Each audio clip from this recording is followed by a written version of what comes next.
kaya so kitig to kitig sino 이게 와서가 빼야지만 없으면 이게 좀 스타지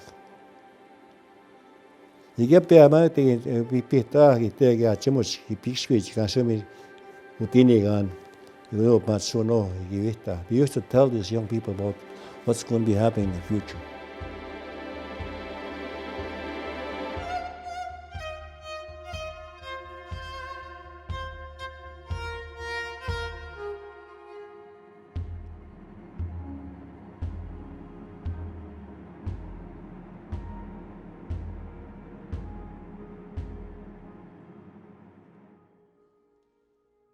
We have to know the ways of the oral tradition and how we develop ideas, how we build the intent of how to do things. So we went through those kind of dialogues where all the elders contributed different perspectives or different ways of looking at what the central theme of traditional health. So what we're trying to do is interpret what this knowledge is. And also to know about this knowledge and how can we put the two together to make a sort of a contemporary way of doing things. I've been listening to different partners, different people in Saskatchewan who are Indigenous, who have spoken about what is happening here in Saskatchewan to First Nations and Métis people, and we began to build an Indigenous strategy here. And we began to move forward, and that's where we are today, is starting to put action to the strategy. Yes, the four chiefs, the four bands got together, and Gordon Williams was a big part of it. He's the one that initiated it. So he wrote up a proposal and presented it to the four bands, and they started this treatment center in 1986. And the four bands are partners. That's Big River Band, the Ahtahkakoop Band, Pelican Lake, and Wichikan Lake. The chiefs are the biggest part of it, because if they don't support it, then we can't do anything. But once the chiefs signed the dotted line, then people got on board, including Health Canada. Now Health Canada sees what a great job we're doing, and they really support us.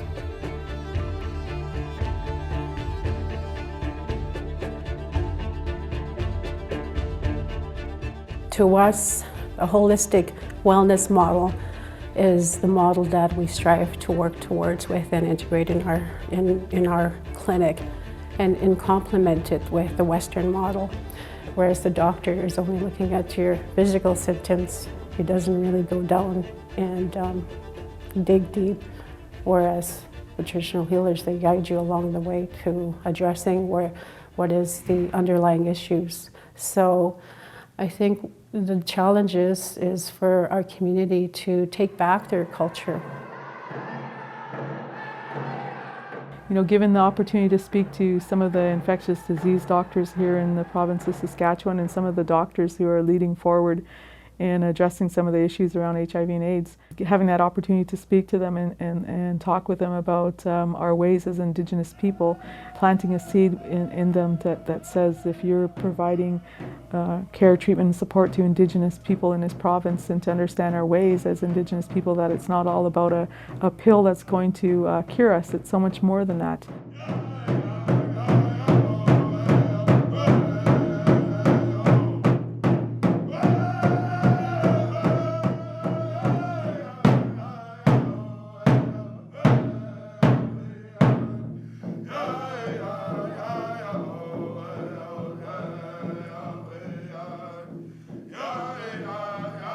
In June of 1984, I found out I was HIV positive. I think back of the day I was diagnosed, and I think of the doctor and the nurse. They left me in that room alone for about 15 to 20 minutes to deal with it on my own.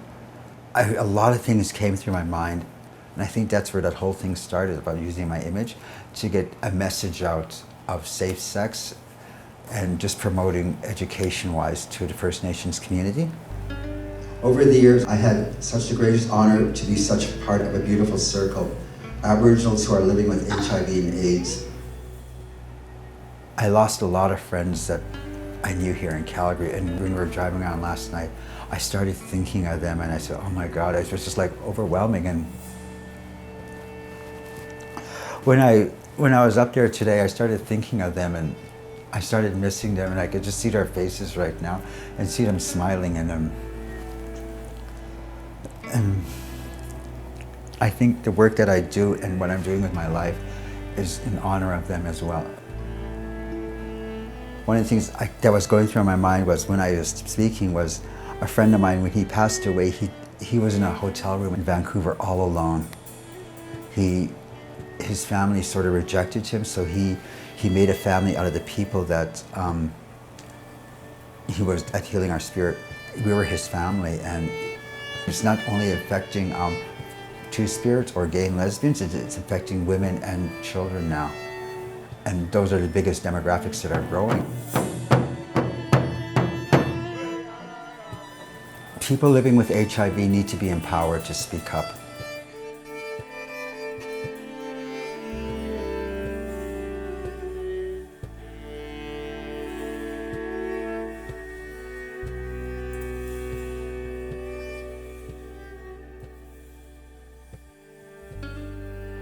You know, we have to really go back and look at our ways of healing, you know. We're not talking about doctors and nurses or hospitals, we're talking about something else.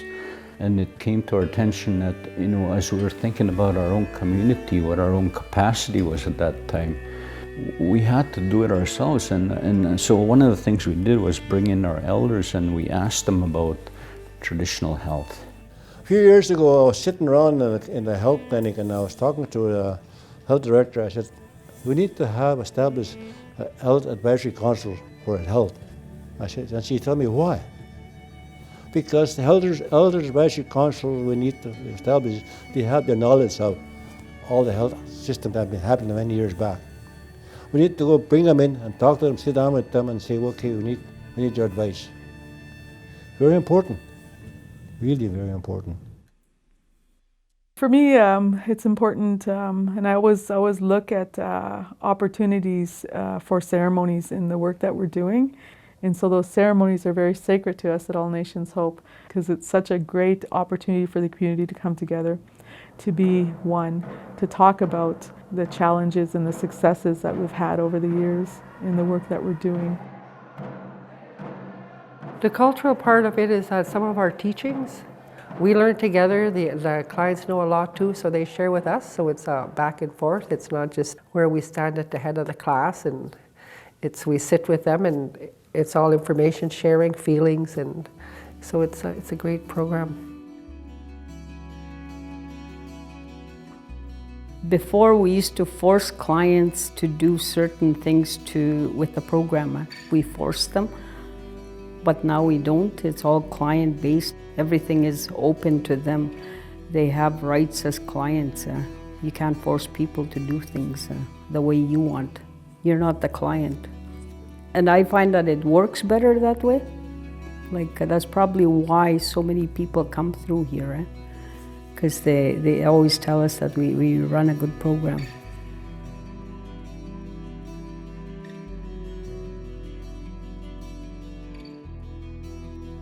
I made some choices that are not very good choices when I was younger, and so I got into drugs, injection drugs, and that's how I come to get HIV. Now I'm living with HIV for 3.5 years now. I wasn't too afraid of the disease itself because I know that can be controlled with medication, but it's the stigma that scares me a lot. The health center as well on reserve, they helped me out, they talked to me, and they made me feel like I'm not alone and there's hope. HIV is not a death sentence anymore. Yes, I make myself open to people that want to talk. When somebody comes talks to me, I listen, and I try when I talk to them about how important it is to get on medication and to live a healthy life. We're working with people with HIV, such as myself. We're working on getting to zero HIV in Saskatchewan.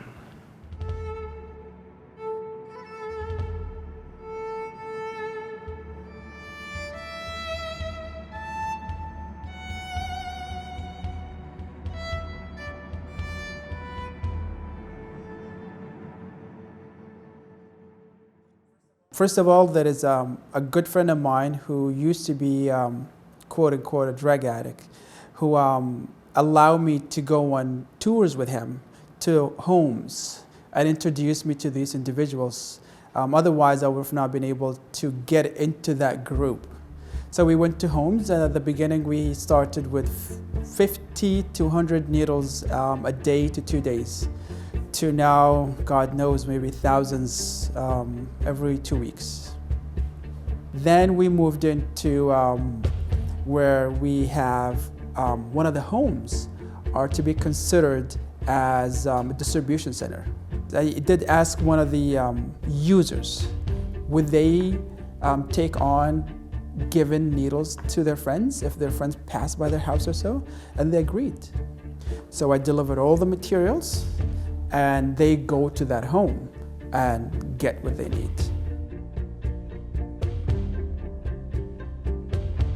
It makes a difference when the services are delivered at the community level, where it's a transferred health community where the services are managed here. So if we start small steps, it'll have a ripple effect. What the health center does is they usually have a day or two where they set up and they do the Know Your Status campaign. And they have like door prizes, they have a free meal that day, or just anything just to get the community involved. And this community is so open. They want our people to be tested. They want our people to get on treatment. They do so much for the community, and we want to get rid of that stigma that's attached with HIV.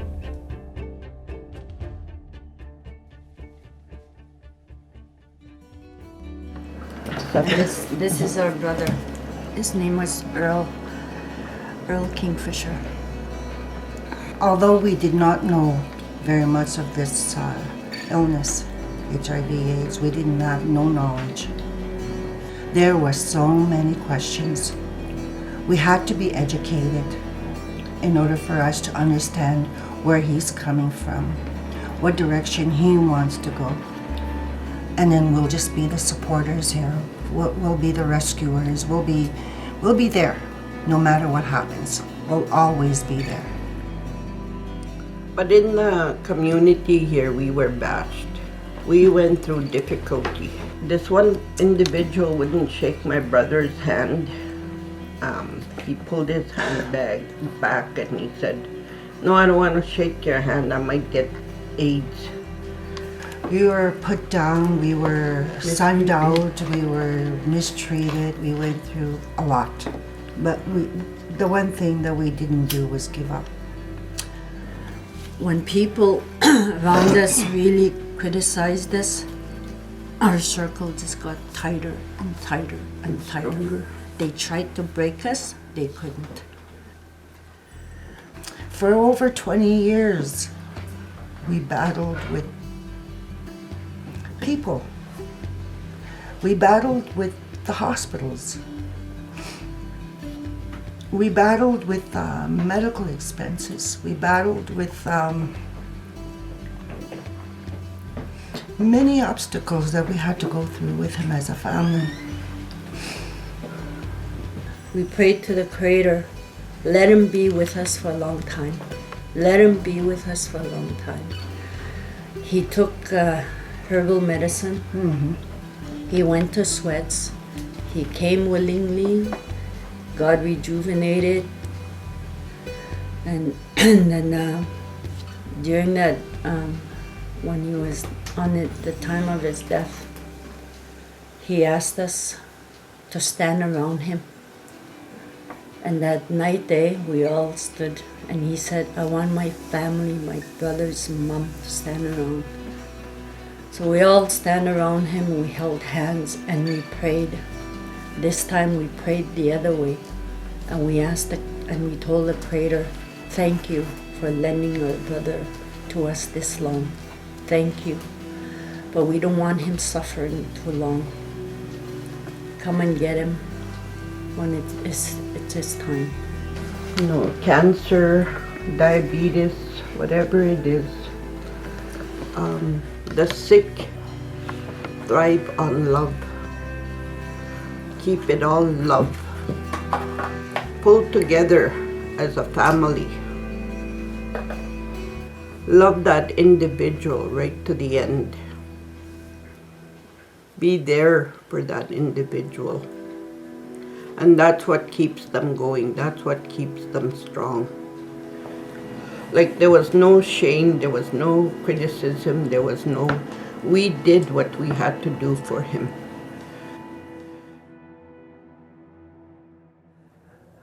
Your task is to, throughout our life, is to find out who we are and why we're here. Who we are and why we're here is not in a bottle, it's not in a needle, it's not in a joint, it's not in pills. Okay? Everybody has something to offer. You've been through the trenches, you've been through the battle against the drugs and alcohol, you've been against that war, you've been a soldier, so we need you. You're very, very valuable to us. You're not somebody that's just down and out. We see you as you're a library. You have a heart, and we do care, and we know you're loving. That you can do it. You can stand up. You can find out who you are and why you're here. My name is Krista Shore. I belong to Popikasis First Nations. I'm a mother of 4 beautiful, healthy children. I've been living with HIV for going on 9 years now. So I have Krista Shore, and she will be talking a little bit about a positive journey of an Indigenous woman.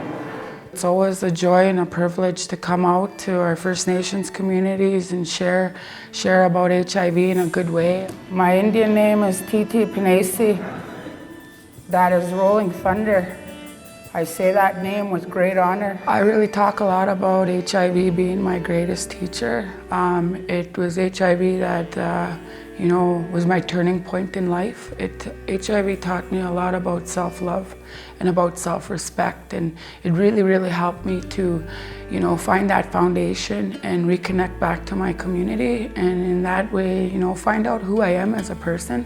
I remember going to my dad. I was like, Dad, I want to help. I want to help. I want to help people living with HIV. I just really dream of a day our community is able to, embrace our HIV positive people so that we can come home. I really believe in harm reduction. I really believe in meeting people where they're at and being dignified and respectable to people.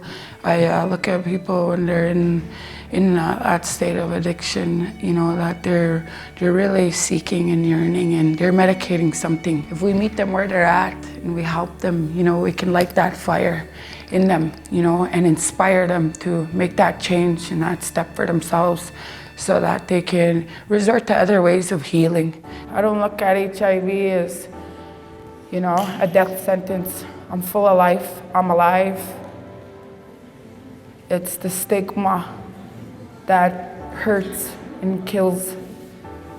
When I look at HIV, I look at the stigma as the killer.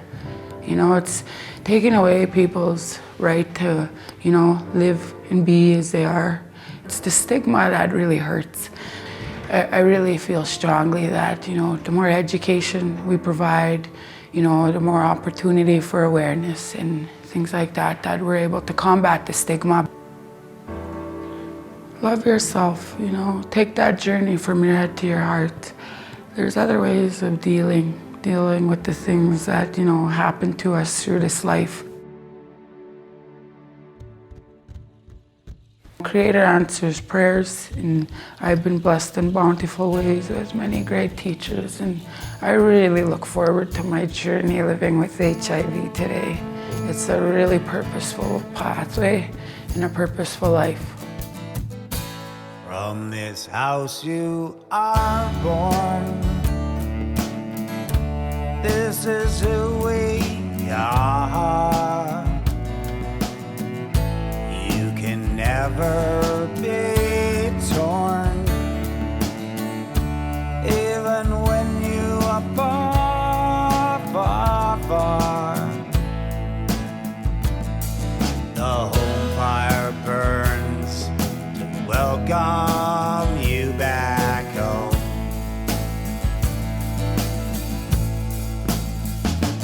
There is no shame in compassion, but there